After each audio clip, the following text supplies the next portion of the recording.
مولاي صل وسلم دائما أبدا على حبيبك خير الخلق كلهم. بسم الله الرحمن الرحيم. وقضى ربك ألا تعبدوا إلا إياه وبالوالدين إحسانا إما يبلغن عندك الكبر أحدهما أو كلاهما فلا تقل لهما أف ولا تنهرهما وقل لهما قولا كريما واخفض لهما جناح الذل من الرحمة وقل رب ارحمهما كما ربياني صغيرا. صدق الله العلي العظيم وصدق رسوله النبي الكريم. نحن على ذلك من الشاهدين والشاكرين والحمد لله رب العالمين.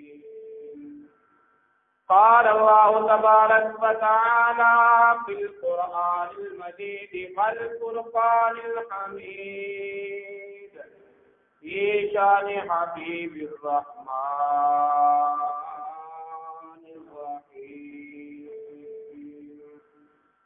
إن الله وملائكته يصلون على النبي يا أيها الذين آمنوا صلوا عليه وسلموا تسليما.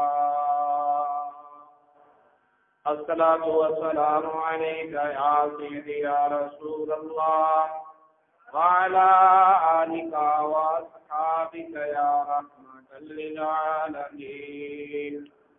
الصلاة والسلام عليك يا سيدي يا رسول الله وعلى آلك وأصحابك يا شفيع المذنبين.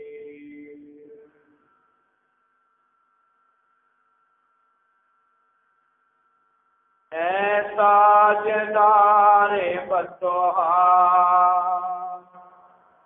جلوہ ذرا دکھانا. اے تاجدار بدوہا جلوہ ذرا دکھانا.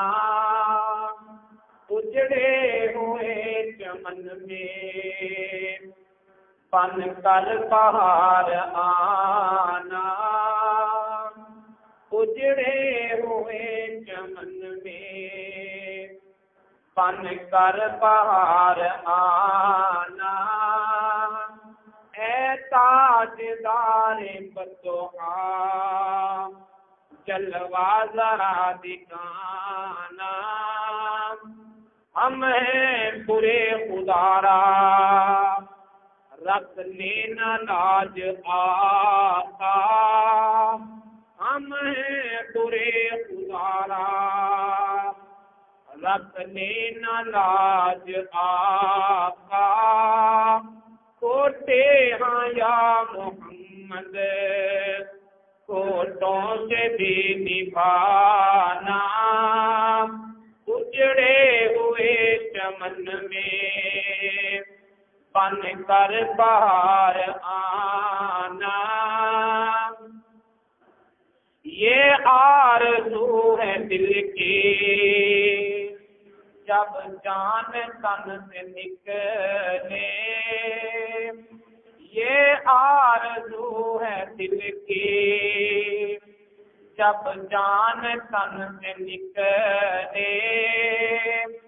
میرا سر ہو کملی والے اور تیرا آستانہ.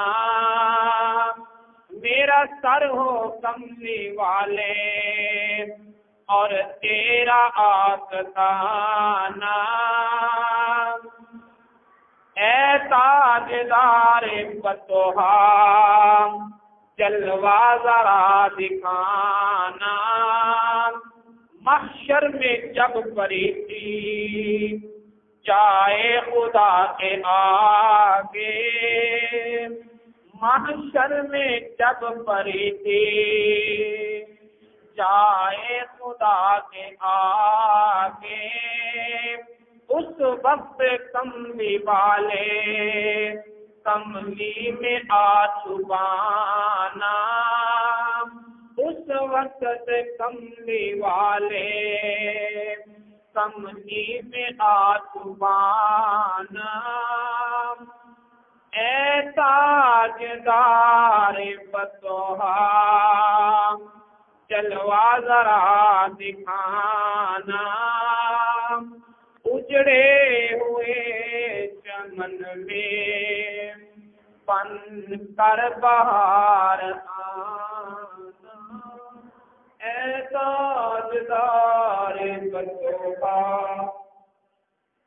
اللہ تعالیٰ کی حمد و ثنا کے بعد اللہ تعالیٰ کے پیارے حبیب خدا تاجدار فتوحا قبلہ کونین سرکار دو عالم نور مجسم حبیب کبریا احمد مصطفیٰ محمد مصطفیٰ صلی اللہ تعالی علیہ وآلہ وسلم کی پاک بارگاہ بےکس پناہ میں ہدیہ درود و سلام پیش کرنے کے بعد حاضرین محترم، اللہ رب العزت کا نازل کیا ہوا کلام لا ریب قرآن مجید فرقان حمید کا 15واں پارہ سورہ بنی اسرائیل کی 23 نمبر آیت، اللہ رب العزت ارشاد فرماتا ہے وَقَضَىٰ رَبُّكَ، اے میرے محبوب کملی والے پیارے، تیرے رب نے یہ فیصلہ کر کے حکم کر دیا ہے اللہ تعبدوا الا اياه، کہ تم اس کے سوا کسی کی عبادت نہ کرنا،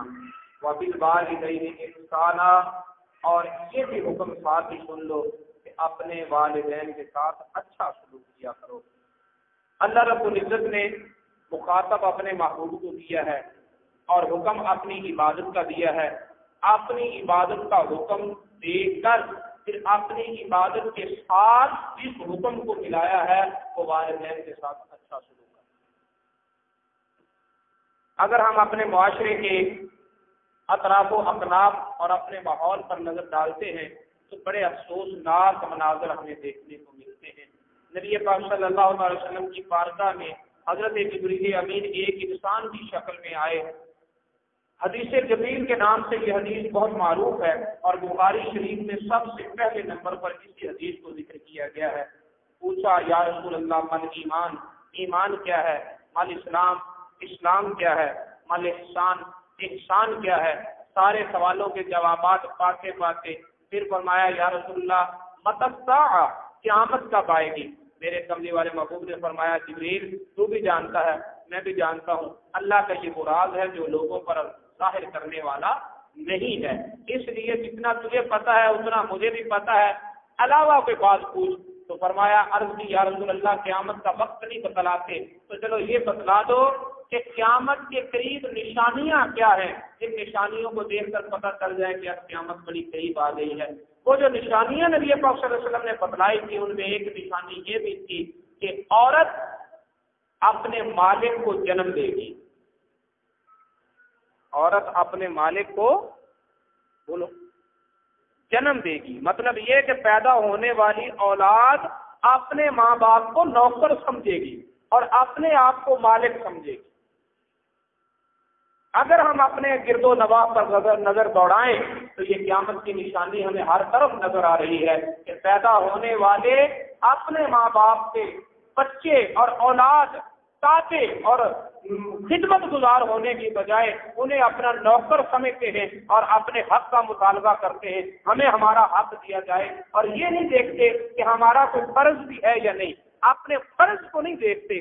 فرض کیا ہے؟ اللہ رب العزت فرماتا ہے سنو وَبِالْوَالِدَيْنِ احسانا، سب سے حق کا مطالبہ بعد میں کرنا، پہلے اپنے فرض کو ادا کرو، اپنے ماں باپ کے ساتھ اچھا سلوک کیا کرو۔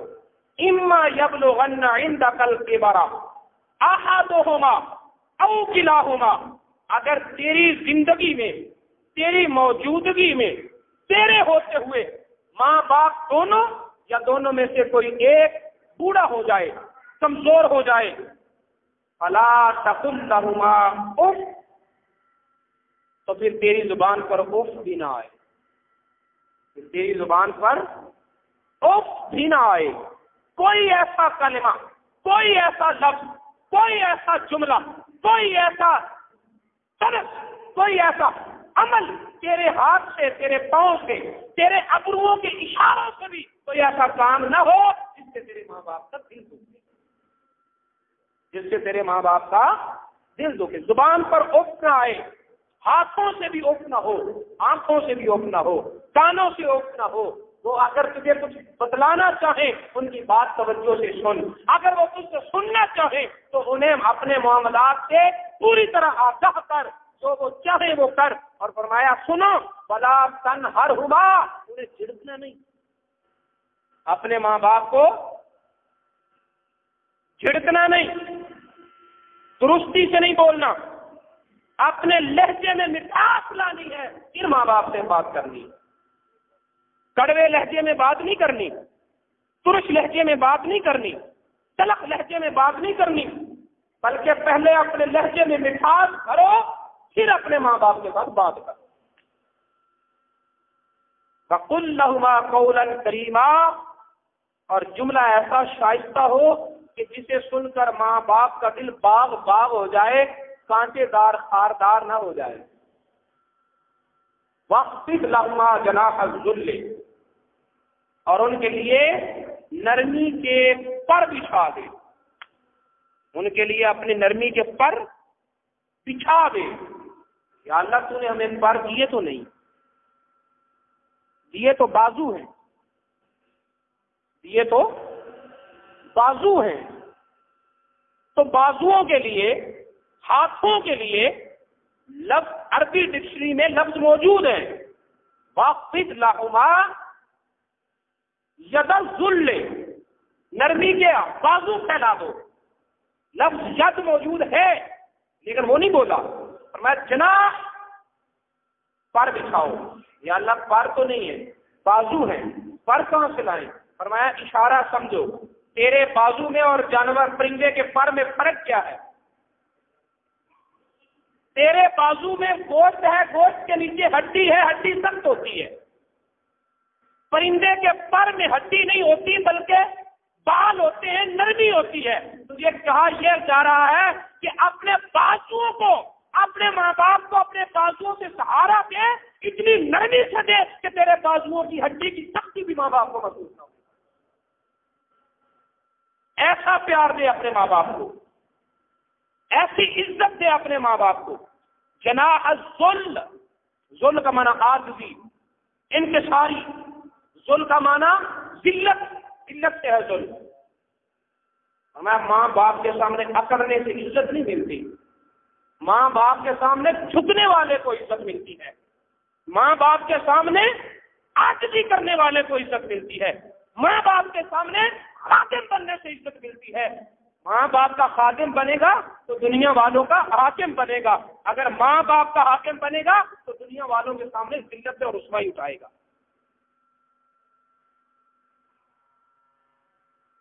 وَقُلْ رَبِّ ارْحَمْهُمَا كَمَا رَبَّيَانِي صَغِيرًا، اور یہ نرمی کے سارے پہلو، خدمت کے سارے انداز پیش کر دیں، عاجزی اور انکساری کے جو متا تیرے پاس ہے، ساری محبتیں ماں باپ کو پیش کر دے، اور اس کے بعد رب کی بارگاہ میں عرض کر مولا کچھ نہیں کر سکا، مولا بولو نا، کچھ نہیں کر سکا، میں ان کی خدمتوں کا حق ادا نہیں کر سکا، میں نہیں کر سکتا، تو تو کر سکتا ہے، تو اس پر بیٹھے، ان پر رحمت فرما، ان پر اس انداز میں کرم فرما اس انداز میں چھوٹا تھا تو یہ مجھ پر کیا کرتے تھے،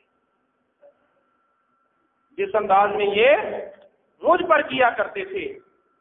ایک صحابی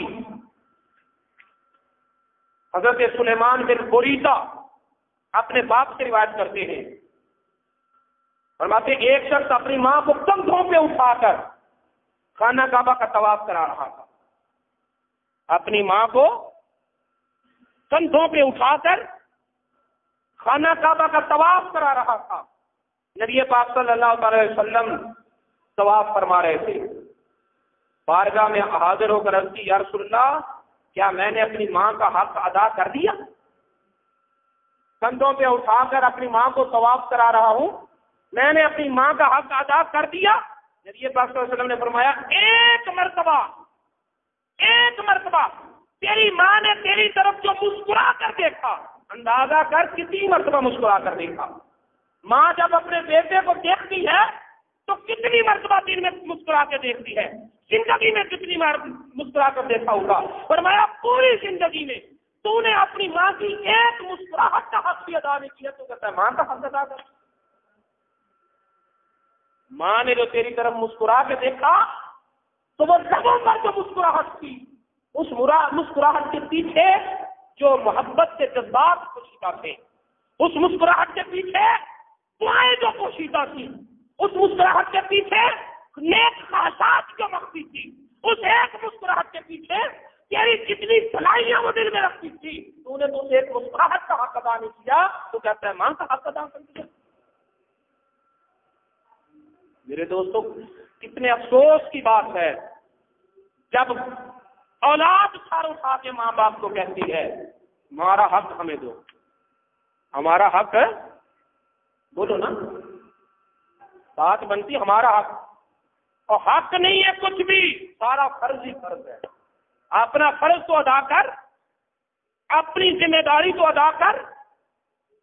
ایک صحابی حضرت جابر بن عبداللہ راوی فرماتے ہیں ایک شخص نبی پاک صلی اللہ علیہ وسلم کی بارگاہ میں حاضر ہوا، عرض کی یا رسول اللہ میرا باپ میرا مال مجھ سے لینا چاہتا ہے، بلکہ اس کے لفظ سے چھیننا چاہتا ہے، جیسے آج کل لوگوں کے ذہنوں میں غلط فہمیاں ہو جاتی ہے، میرا مال میرا باپ چھین کر کیا کرے گا؟ باپ نے تو جو، اگر تجھے اپنی اولاد پیاری ہے تو جن کی تو اولاد ہے انہیں بھی تو اپنی اولاد پیاری، تو اگر کماتا ہے اپنی اولاد کے لیے، تیرے ماں باپ بھی تو روپیہ تجھی پر خرچ کرنا چاہتے ہیں۔ یا رسول اللہ میرا باپ میرا مال مجھ سے چھیننا چاہتا ہے۔ نبی پاک صلی اللہ علیہ وسلم نے تیرا مال باپ کے سامنے تیرا مال، سن انتا و مالوں کا لے ابھی کا، ارے تو اور تیرا سارا خزانہ تیرے باپ کا مال ہے، تیرا نہیں۔ تو اور تیرے ساری دولت، تو اور تیرا گھر، تیرے بچے، تیری اولاد، تیرا کاروبار، تیری کوٹھی جائیداد، گاڑی کاریں، سب کچھ باپ کے ہوتے یہ نہ سمجھیے میرا ہے، یہ باپ کا ہے، اور میں تیرا اور تیرا سارا مال باپ کی وراثت ہے، جتنا چاہے باپ اپنے پاس رکھ لے، جتنا چاہے تجھے۔ باپ ابھی زندہ موجود ہے اور مجھے میرا حق دو، میرا حق ہے کیا؟ کوئی حق نہیں ہے۔ سن لو، مرنے والا جب مرے گا، فوت ہونے والا جب، بولو نا، فوت ہونے والا جب فوت ہو جائے گا پھر جو پیچھے چھوڑے گا، سب سے پہلے شریعت کا حکم ہے کہ اس کے مال سے اس کے کفن دفن کا انتظام کرو، جو بچ جائے اس کا قرضہ ادا کرو، قرضے سے بچ جائے پھر اس کی وصیتوں پہ غور کرو کہ اس نے وصیتیں کیا کی تھی، جو وصیتوں سے بچ جائے وہ اولاد میں تقسیم کرے۔ فوت ہونے والا جب فوت ہوگا، اور یہ کس کو پتا ہے کہ باپ نے پہلے مرنا ہے یا بیٹے نے مرنا ہے؟ اگر باپ کے مرنے پر بیٹا وارث بنتا ہے تو بیٹے کے مرنے پر باپ بھی وارث بنتا ہے۔ اگر مرنے والے کی اولاد ہو اور باپ بھی زندہ ہے تو چھٹا حصہ اسے ملے گا، چھٹا حصہ اسے ملے گا۔ اور اگر مرنے والے کی کوئی اولاد نہیں، کوئی اولاد نہیں، پھر اصحاب فروض کو ادا کرنے کے بعد جو بچے گا وہ باپ کو ملے گا سارا مال. بیٹا ہی ضروری نہیں کہ بیٹا ہی وارث بنتا ہے باپ کا، کبھی باپ بھی بیٹے کی وراثت لیتا ہے. یہ تو یہ ہے کہ جو مرے گا اس کا مال تقسیم ہوگا. باپ ابھی زندہ موجود ہے اور کہہ رہا ہے میرا حق دو، تیرا حق بنتا ہی کوئی نہیں. سنو نا، جب ہمارے معاشرے میں اس طرح کے معاملات اٹھتے ہیں اس وقت آپ بولتے کیوں نہیں؟ اس وقت اس نافرمان بیٹے کی سرزنش کیوں نہیں ہوتی؟ اس وقت باپ کو کیوں سمجھایا جاتا ہے یار تو کیا کرنا ہے، آپ کھا لیا ڈالیا تقسیم کر دے. کیوں تقسیم کرے؟ کیوں سے مجبور کیا جا رہا ہے؟ وہ اپنی زندگی میں اپنے مال کا جو فیصلہ کرے. باپ کی موجودگی میں بیٹے کا کوئی حق نہیں ہے. فرض ہے کہ اپنے ماں باپ کی اطاعت کرے، اپنے ماں باپ کی خدمت کرے، اپنے ماں باپ پر خرچ کرے. باپ لکھ پتی بھی ہو، بیٹے کا فرض ہے کہ اپنے باپ کی خدمت کرے. نہیں کہ اب باپ امیر ہے تو لہٰذا آپ ضرورت نہیں ہے. باپ جس حال میں ہو بیٹے کا فرض ہے کہ وہ اپنے ماں باپ کی خدمت کرے. حضرت عبداللہ بن عباس رضی اللہ تعالیٰ عنہ رضی رسول اللہ صلی اللہ علیہ وسلم نے فرمایا جس شخص نے اس حال میں صبح کی کہ اس کی ماں اور اس کا باپ دونوں اس پر راضی ہیں. سن لو، ایک حدیث مبارکہ کا یہ بھی مفہوم ہے کہ رضا اللہ فی رضا الوالد، اللہ کی رضا باپ کی رضا میں ہے. اگر کوئی یہ جاننا چاہے کہ مجھ پر میرا رب راضی ہے یا نہیں تو وہ دیکھے کہ میرا باپ مجھ پہ راضی ہے یا نہیں. اگر اس نے خدمت کرتے کرتے اپنے باپ کو اپنے پر راضی کر لیا ہے تو پھر سمجھ لے کہ میرا رب مجھ پر راضی ہو گیا. نبی پاک صلی اللہ علیہ وسلم نے فرمایا جس شخص نے صبح کی اس کی ماں بھی اس پر راضی، اس کا باپ بھی اس پر راضی، تو وہ سمجھ لے کہ جنت کے 2 دروازے میرے لیے کھلے ہوئے ہیں. جنت کے 2 دروازے کھلے ہوئے ہیں. اور فرمایا اگر کوئی نافرمان ہو شام کے وقت دیکھے کہ میرا ماں میرا باپ مجھ پر ناراض ہے، کاروبار میں لگا رہا، دوستوں یاروں کو ٹائم دیا، گلی میں کھڑے ہو کر عزتوں کو جھانکنے میں وقت صرف کیا، یا کسی جگہ پر بیٹھ کر تاش کھیلتا رہا، لیکن باپ کے پاؤں دبانے کے لیے ٹائم نہیں. باپ کے پاؤں دبانے کے لیے ٹائم نہیں ہے، دوستوں کے لیے ہے. باپ ناراض ہے، اسی بات پر ہی ناراض ہے کہ رات کو لیٹ کیوں آتے ہو. کوئی وجہ ہے. فرمایا اگر ماں باپ ناراض ہے تو پھر سن لو، جس کے ماں باپ ناراض ہو وہ اپنے دل میں یہ بات بٹھا لے کہ دوزخ کے 2 دروازے میرے لیے کھلے. دوزخ کے 2 دروازے، ماں باپ کی رضا جنت کے دروازے، ماں باپ کی ناراضگی دوزخ کے دروازے. نبی پاک صلی اللہ تعالی علیہ وسلم نے ارشاد فرمایا 3 شخص ہیں جن کی طرف اللہ تعالیٰ رحمت کی نظر سے نہیں دیکھتا. 3 شخص ہیں جن کی طرف اللہ تعالیٰ رحمت کی نظر نہیں فرماتا. سب سے پہلا ماں باپ کا نافرمان، اللہ کی رحمت کی نظر اس پہ پڑتی نہیں، آتی شراب پینے والا اور نیکی کر سے جتلانے والا، احسان جتلانے والا. 3 شخص ہیں جن کی طرف اللہ تعالیٰ نگاہ رحمت نہیں فرماتا. نبی پاک صلی اللہ تعالی علیہ وسلم نے فرمایا تباہ و برباد ہو گیا وہ شخص. پھر فرمایا تباہ و برباد ہو گیا وہ شخص. صحابہ کرام خاموش ہے، کون شخص تباہ و برباد ہو گیا؟ تیسری مرتبہ آپ نے پھر فرمایا تباہ و برباد ہو گیا وہ شخص. عرض کی یا رسول اللہ کون؟ فرمایا جس کے ماں باپ اس کی زندگی میں بڑھاپے کی عمر کو پہنچے اور پھر وہ ان کی خدمت کر کے جنت نہ کما سکا. اس کو جنت حاصل کرنے کا موقع ملا، اس نے نہیں لی، وہ تباہ و برباد ہو گیا. حضرت عبداللہ بن عمر فرماتے ہیں رسول اللہ صلی اللہ علیہ وسلم نے فرمایا بڑے بڑے گناہوں میں چوری، زنا، ڈاکہ، رہزنی، بڑے بڑے گناہوں میں سے جو سب سے بڑا گناہ ہے وہ ماں باپ کی نافرمانی. بڑے بڑے گناہوں میں سے جو سب سے بڑا گناہ ہے وہ ماں باپ کی نافرمانی ہے. اور فرمایا ماں باپ کو گالی دینا اس سے بڑا گناہ ہے. عرض کی یا رسول اللہ ماں باپ کو گالی کون دیتا ہے؟ فرمایا تو جب کسی کے باپ کو گالی دیتا ہے جواباً وہ تیرے باپ کو گالی دیتا ہے، نہ تو اس کے باپ کو گالی دیتا نہ وہ جواباً تیرے باپ کو گالی دیتا، تو تو نے اس کے باپ کو گالی دے کر اپنے باپ کو اس کے لیے پیش کیا ہے. یوں نہ کہ تو نے اس کے باپ کو گالی دی ہے، در حقیقت تو نے اپنے باپ کو گالی دی. نہ تو کسی کے باپ کو گالی دیتا نہ کوئی تیرے باپ کو گالی دیتا. تو میرے دوستو کسی کے باپ کو تو کیا، اب تو خود اپنے باپ کو گالیاں دی جانے لگی ہے، اور اس معاشرے میں یہ سارا کچھ ہو رہا ہے. اور پھر کہتے ہیں یار انہوں نے گھر کا معاملہ انہوں نے سوکھی بھی گل ہے، ساری تو گل ہی نہیں، یہ تو ان کے گھر کا معاملہ ہے. جب ان کے گھر کا معاملہ تھا تب تھا جب ان کی ذات تک تھا. جب بات شریعت کی حدود میں داخل ہو گئی اب تیرا بھی معاملہ ہے میرا بھی معاملہ.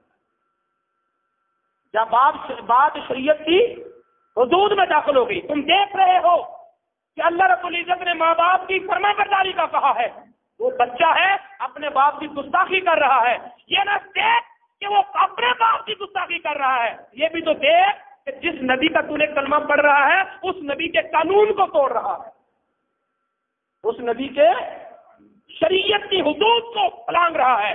اس لیے یہ تیرا بھی مسئلہ ہے میرا بھی مسئلہ ہے. اسے روکو، اسے کہو باپ کی زندگی میں کسی بیٹے کا کوئی حق نہیں، فرض ہی فرض ہے. باپ کی زندگی میں کسی کا، بولو نا، بولتے کیوں نہیں، کہیں ملوث تو نہیں؟ باپ کی موجودگی میں کسی کا کوئی حق نہیں، نہ بیٹے کا نہ بیٹی کا.